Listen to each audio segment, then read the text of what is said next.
দ্রুততম সময়ের মধ্যে সিসিটিভি ফুটেজ সবার জন্য ওপেন করতে হবে। এই ঘটনার সিসিটিভি ফুটেজ অবিকৃত অবস্থায় শিক্ষার্থীদের কাছে এবং সাংবাদিকদের কাছে ওপেন করতে হবে, দেখাইতে হবে।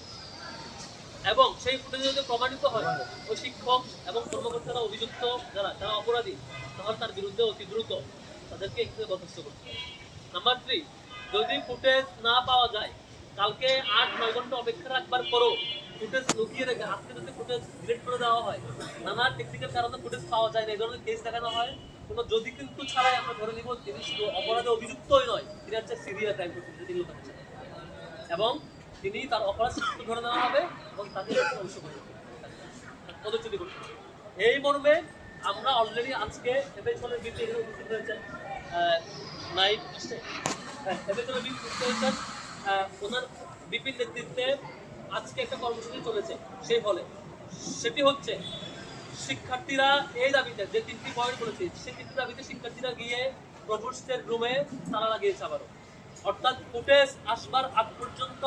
এই অফিস আর খুলবে না, শিক্ষার্থীদের দাবি। এবং অফিস চালু হবে আরেকজন শিক্ষকের নেতৃত্বে, যে শিক্ষক শিক্ষার্থীদের পক্ষে নিপীড়ক নয়, নিপীড়ক কোনো শিক্ষক এই গেট দিয়ে যেহেতু শিক্ষার্থীদের দাবি, এই পক্ষে শিক্ষার্থীরা কাগজে এবং সেই দাবিতে স্মারকলিপিতে গণস্বাক্ষর কর্মসূচি চলছে। অলরেডি এখন পর্যন্ত 500-র উপরে শিক্ষার্থী স্বাক্ষর করেছে। ওই হলের 500 শিক্ষার্থী স্বাক্ষর করেছে এই অল্প সময়ের মধ্যে, দুপুরে করে শুরু হয়েছে এই কাজ, এখন বাজে 3:30। এই সময়ের মধ্যে 500 শিক্ষার্থী স্বাক্ষর করেছে এই মর্মে যে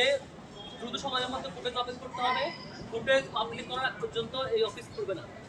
এবং ফুটেজে যদি প্রমাণিত হয় এই টিচার এবং কর্মকর্তার অভিযোগ, এই অভিযোগে যে অভিযোগ দেওয়া হয়েছে যদি সত্য, তাদের যদি কিন্তু তারা এখান থেকে পদচ্যুতি করতে হবে, তাদের অবসান করতে হবে। থার্ড হচ্ছে যদি ফুটেজ না পাওয়া যায়, ফুটেজ না পাওয়ার কারণ আমরা দেখি টেকনিক্যাল কারণ বা নানা কারণ, যদি কিন্তু ছাড়াই আমরা ধরে নিব তিনি অপরাধী এবং যে যা অভিযোগ করা হচ্ছে হয়তো এর চেয়ে তো আরো কোনো ভয়াবহ ক্রাইম তার অফিসে থাকতে পারে, যদি তার লুকাতে চান যেখানে।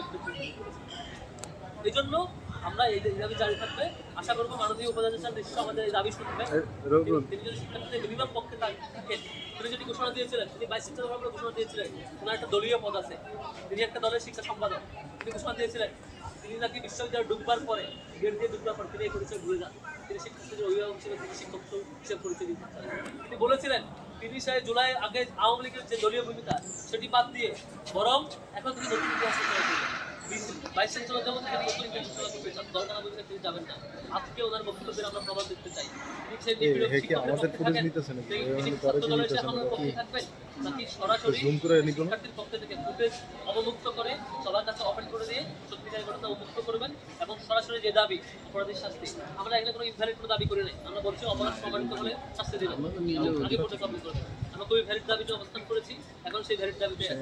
কোনো কারণ ছাড়াই যদি কিন্তু ছাড়াই আমরা বলতে চাই কোনো নিপীড়ক শিক্ষক কোনো বিশ্ববিদ্যালয় হলে কোনো হলে অবশ্যই দায়িত্ব পালন করতে পারবে না, কারণ যে একটা অপরাধের বৈধতা দেওয়া হয়, দায়িত্ব পালন দায়িত্ব পালন রেগুলার থাকলে আমরা খুব দ্রুত হয়তো দেখবো আর কোনো এক মারণকে জিয়া হল থেকে উঠাই নিয়ে গিয়ে সাবাখানে মামলা দেওয়া হয়েছে ব্যক্তিগত প্রবেশ, আবার হয়তো আমরা দেখবো কোনো এক রাকিবকে